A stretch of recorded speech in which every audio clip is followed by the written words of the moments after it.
Hi, everybody. Thanks for joining me for this prayerful pause with the pastor. A few minutes to think of something greater than ourselves. I got away for a couple of days last week, and was it glorious. The weather was really beautiful. I think we had about 10 minutes, literally about 10 minutes of rain as a cloud passed over us, but the rest was perfect. And yet, there was so much wind that there were whitecaps on Seneca Lake. Not all that unusual, but many people don't associate whitecaps with inland lakes. However, Seneca is the second deepest lake in the country, I hear. It is hugely deep, I think 654 feet or something like that, which makes for varied temperatures, and obviously that helps to contribute to the wave patterns. But it was so nice that while I was there, in two different locations on the lake, totally outside of time. Have you had that happen? Where you think it's 20 minutes and it's an hour and a half? Or maybe you do it when you're sleeping, you're taking a nap. I'm just going to lie down for a minute, and you wake up 2 hours later.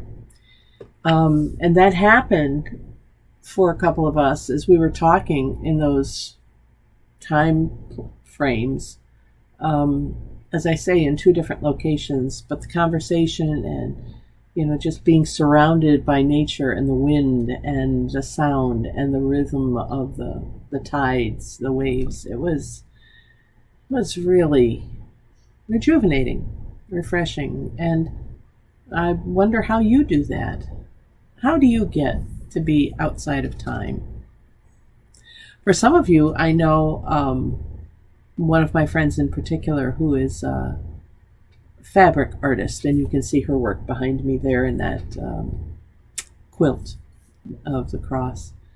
It's when she does her art. She is outside of time. I'm that way when I'm writing music. I get so into it, I lose track of time, I used to call it, but now I know it's really different than that. We go into a different place. For some of you, maybe it's when you're walking or bike riding. Maybe if you're writing, singing, playing an instrument, dancing. I don't know. It can be mindless binge watching on TV. I'm just going to watch an episode, and you end up watching 3 or 4 because, you just are so into it. Maybe it's when you are just reading, doing something like that. I think those times are important. I think those are times when, I don't want to say we shut down our mind, because if anything, I think mind becomes more focused.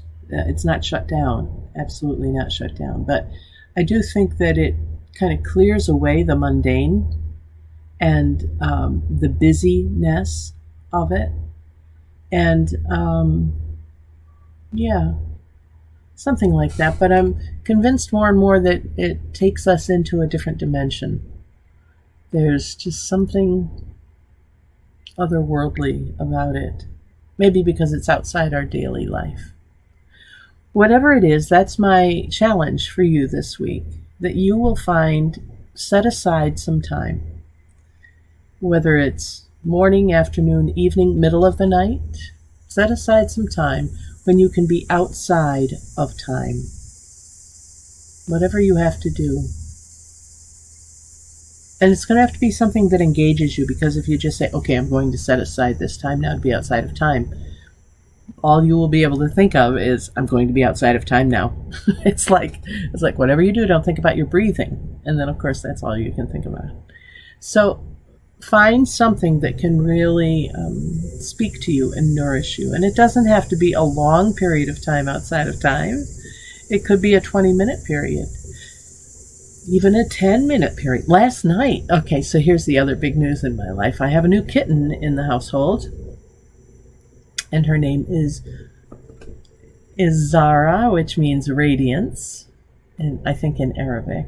Zara, moon, because many of you know that love of my life was my black lab Isis Moon, and Carly said, I think we should honor Isis and have Zara with the same middle name. And she is I think going to be a black tortoise, kind of motley color.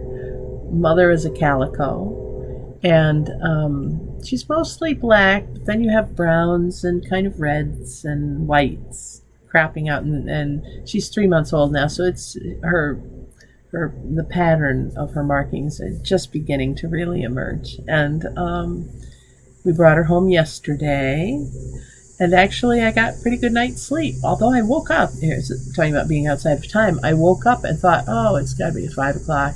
And it was 12:37. Now, granted, I'd gone to bed at like 9 because I was exhausted, or 8, maybe it was 8:30. But still, that was a shocker. I was outside of time, but went right back to sleep. And she just slept right next to me on the bed. Whenever I woke up, she'd wake up. I have some very cute cat videos now of my own. I don't have to search for them. Where she's crawling between the covers or coming up and touching all over my face and licking me to wake me up. Very cute things. But anyway, it doesn't have to be anything heady that gets you outside of time. It just has to be something that's going to focus your attention on other than daily routines. Challenge for this week. Let me know how it goes. I think we can all use a little rejuvenation, and that's one way to do it. Some people will think of that as meditation. Call it whatever you will.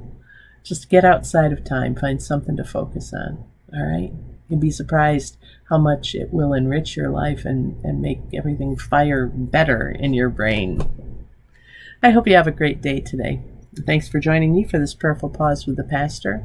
I'm Pastor Deb Swift, South Presbyterian Church in Rochester, New York. We'll see you next time. Until then, God bless, take care, and bye for now.